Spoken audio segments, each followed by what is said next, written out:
നമസ്കാരം. ഞാനെന്നുള്ളത് വർക്കല ശിവഗിരിയിലാണ്. 93ാമത് ശിവഗിരി ഉത്സവം നടക്കുകയാണ്. അപ്പോൾ അതിൽ ഞാൻ അന്നദാനപ്പന്തലിൽ കണ്ട ഒരു വ്യത്യസ്തമായ ഒരു കാഴ്ച.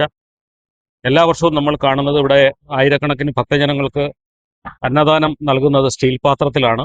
അപ്പോൾ കഴിഞ്ഞ വർഷങ്ങളിൽ നിന്ന് വ്യത്യസ്തമായി ഇപ്രാവശ്യം സ്റ്റീൽ പാത്രത്തിന് പകരം ഒരു വ്യത്യസ്തമായ രീതിയാണ് ശിവഗിരി മഠം സ്വീകരിച്ചിരിക്കുന്നത്.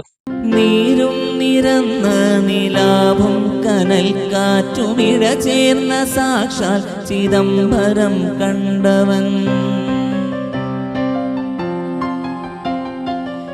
ശിവഗിരി തീർത്ഥാടന ലക്ഷ്യങ്ങളിൽ ഒന്ന് ശുചിത്വം തന്നെയാണ്. ശുചിത്വം.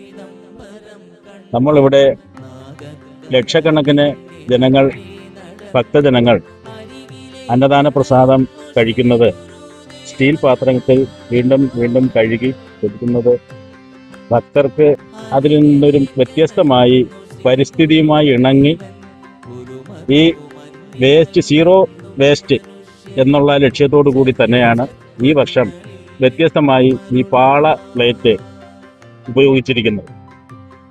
കച്ചവടം, കുടിൽ വ്യവസായം, ഇതൊക്കെ മഹാഗുരു നമ്മെ പഠിപ്പിച്ച് നമ്മോട് ഉദ്ഘോഷിച്ച ശിവഗിരി തീർത്ഥാടന ലക്ഷ്യങ്ങളിൽ പെടുന്ന വിഷയങ്ങൾ ശിവഗിരി ഏറ്റെടുത്ത് ഈ വർഷം കുടിൽ വ്യവസായം എന്ന രീതിയിൽ പാള പ്ലേറ്റ് തയ്യാറാക്കുന്ന വീടുകളിൽ ശിവഗിരി മഠം നേരിട്ട് ചെന്ന് ഈ പ്ലേറ്റുകൾ കളക്ട് ചെയ്ത് ശിവഗിരി തീർത്ഥാടനത്തിന് വരുന്ന ഭക്തജനങ്ങൾക്ക് താമസം കൂടാതെ ഭക്ഷണം കഴിച്ച് പോകുന്നതിനും ശുചിത്വം അവരുടെ മനസ്സിൽ വരുന്നതിനും അവർക്ക് ശുചിത്വം ഉണ്ട് എന്ന് 100% ഉറപ്പോടുകൂടി ഭക്ഷണം മറ്റ് സങ്കോചങ്ങളൊന്നുമില്ലാതെ കഴിച്ച് തൃപ്തിയോടുകൂടി വീടുകളിൽ ചെല്ലുന്നതിന് വേണ്ടി ഉതകുന്ന രീതിയിൽ തന്നെയാണ് തീർത്ഥാടന ലക്ഷ്യങ്ങളിൽ ഒന്നായ ശുചിത്വവും കുടിൽ വ്യവസായവും ഒത്തിണക്കി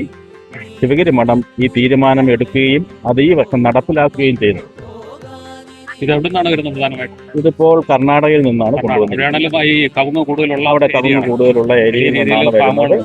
കുടിൽ വ്യവസായമായിട്ട് ഇത് ഒരു 25-30ഓളം വീടുകൾ സന്ദർശിച്ച് അവരിൽ നിന്ന് നേരിട്ട് കളക്ട് ചെയ്ത്.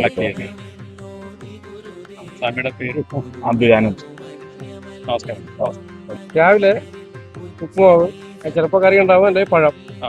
ഉച്ചയ്ക്ക് സദ്യയാണ്, പായസം ഉൾപ്പെടെ സദ്യ. വൈകിട്ടും രാത്രി 12 നേരം സദ്യ കൊടുക്കും. സദ്യയുണ്ട്. ഏകദേശം ഒരു ദിവസം എത്ര ആൾക്കാർക്കാണ് പ്രതീക്ഷിക്കുന്നത്? മിനിമം 25,000-30,000 മുകളിൽ. 3 ദിവസമല്ലേ ഉള്ളൂ? 31 4 ദിവസം. 29, 30, 31. സ്ഥലത്തോട്ട് തുടങ്ങിയില്ലേ?